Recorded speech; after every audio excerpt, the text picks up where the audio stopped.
Баршаңызға сәлем. Тауық жұмыртқасының пайдасы жөнінде үнемі айтылып жүр.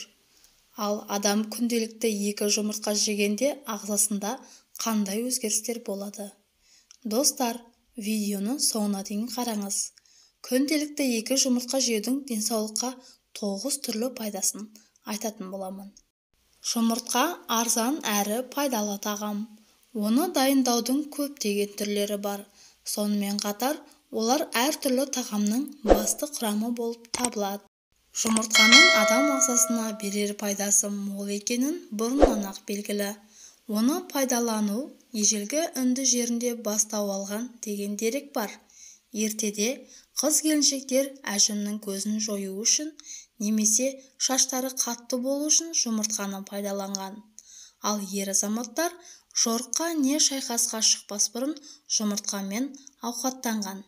Сондай-ақ өз жарақаттарын жұмыртқаны басу арқылы жазған екен. Жұмыртқаны қайнатып жеу арқылы асқазанды ғана емес, бар ағзаны пайдалы элементтер мен дәрумендермен толтыруға болады. Құрамындағы ақуыз, йод, фосфор, селен, тағы сол сияқты элементтер созылмалы аурулардың алдын алады. Сондай-ақ оның құрамында А, Б, Д, Е дәрумендерінен бастап бас-аяғы 13 дәрумен кездеседі. Жұмыртқада калория аз. Бір жұмыртқаның құрамында орта есеппен 76 калория ғана бар, ал майлылығы небәрі 10%. Жұмыртқа ағзадағы холестерин мөлшерін төмендетіп, жүрек, жүйке және онкологиялық аурулардың пайда болуына жол бермейді.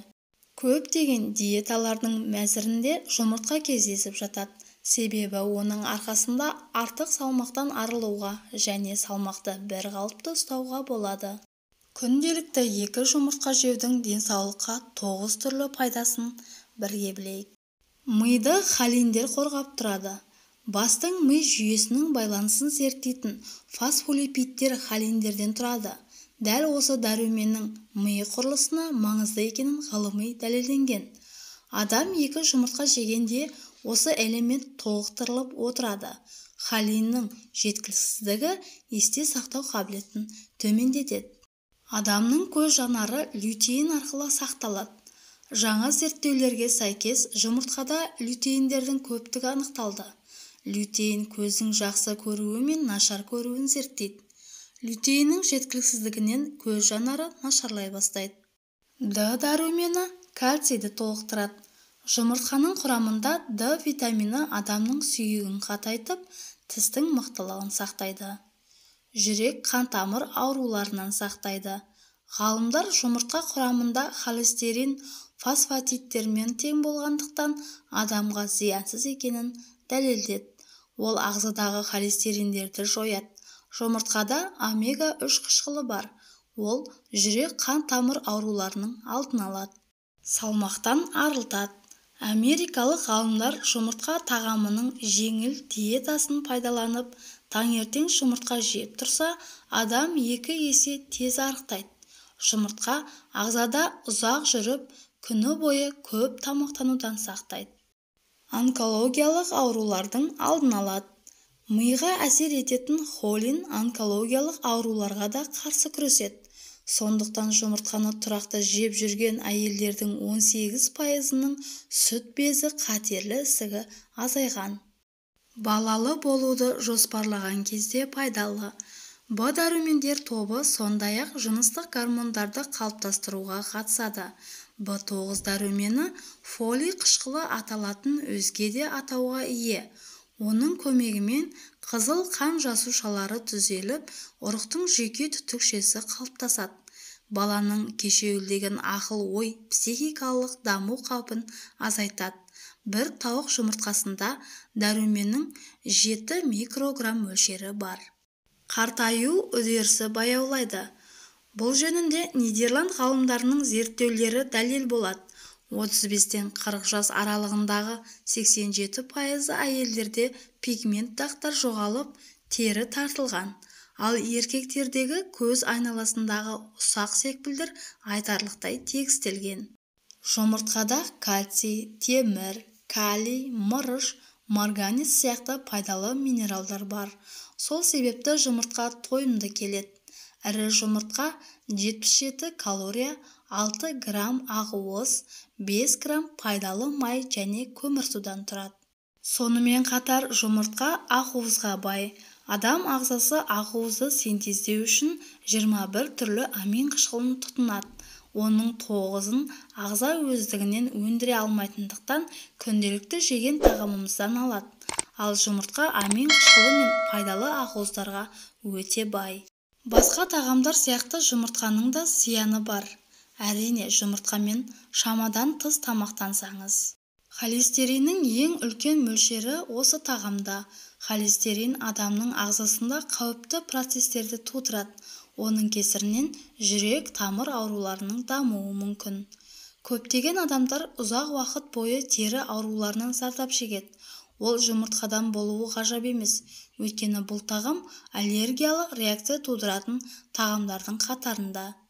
Зерттеулерге сәйкес онымен күнделікті тамақтанатын болсаңыз, қандағы глюкозаның мөлшері көбейіп, диабетке әкеліп соғуы мүмкін. Жұмыртқамен шамадан тыс тамақтану темекі шеккенмен бірдей. Ересек адамға бір күнде 1-3 жұмыртқа жеуге кеңес беріледі. Көпшілігіміз жұмыртқаны қолданар алдында оның сыртын жууды ескермейміз. Ал барлық вирус сол сыртқы қабыршығында болады екен. Сонымен қатар сальмонеллез атты адам ағзасына аса қауіпті инфекция шикі жұмыртқада жиі ұшырасады. Жұмыртқаны пісіріп жегеннің өзінде де оның белгілі бір мөлшерінен артығы ағзаға зиян дейді дәрігерлер. Гарвард әскери медициналық мектебінің мамандары аптасына 6 жұмыртқадан артық жеген адамдардың өмір сүру ұзақтығы 23%-ға қысқаратынын анықтаған. Әсіресе жас шамасы 40-тан асқандар, қант диабетімен ауыратындар мен жүрек, бауыр ауруы бар адамдардың жұмыртқаны аса сақтықпен жегендері жөн. Пісірілген жұмыртқаны қалай сақтауға болады? Пісірілген жұмыртқа қабықтарды тазартқаннан кейін 2 сағат ішінде тұтынылуы керек. Сыртта және жылы ортада 2 сағаттан астам қалдырылған жұмыртқалар бактериялар жасай бастайды. Пісірілген және қабығынан тазартылмаған жұмыртқаны тоңазытқышта 3 күн сақтауға болады. Жұмыртқаны қайнатқаннан кейін бірден суық суға салыңыз. Салқындағаннан кейін оны қағаз сүлгімен құрғатып, тоңазытқышқа салыңыз. Бұл жұмыртқада бактериялар мен басқа ластанулардың өсуіне жол бермейді. Жұмыртқаны қалай таңдау керек? Әдетте жұмыртқа сатып аларда олардың дүкен сөресінде қанша уақыт бұрын жеткізілгенін білмей әуреге түсеміз. Оның ескірмегенін қалай білуге болады? Ол үшін жұмыртқаны айналдыра қараудың қажеті жоқ. Бетіндегі таңбасына қарасаңыз жеткілікті. Әдетте онда 2 таңба болады. Бірі С, екіншісі Д. Д дегені диеталық жұмыртқа, және бұлар жаңа жұмыртқалар. Көп болса 7 күндік. Ал С дегені асханалық жұмыртқа. Яғни ас үйде асықпай түрлі тағам әзірлеу үшін қолданылады. Бұлардың мерзімі 20-25 тәулікке дейін жетеді. Ал үй жұмыртқалары таңбасыз сатылады. Сондай-ақ жұмыртқаны сыртына қарап та ажыратуға болады. Егер ол жылтырап тұрса, онда оның ұзақ уақыт сақталғанын және өңделгенін білдіреді. Ал күңгірт болса, жаңа жұмыртқа деген сөз. Сондай-ақ ескі жұмыртқаларда иіс болады. Егер қолға алғанда іші шайқалып тұрса да, көп тұрып қалған деген сөз. Үйде жұмыртқаның үшкірлеу жағын төмен қарай қойып, тоңазытқышта сақтаған дұрыс. Достар, видео пайдалы болса, лайк басып, пікір қалдырыңыз. Міндетті түрде оқитын боламын.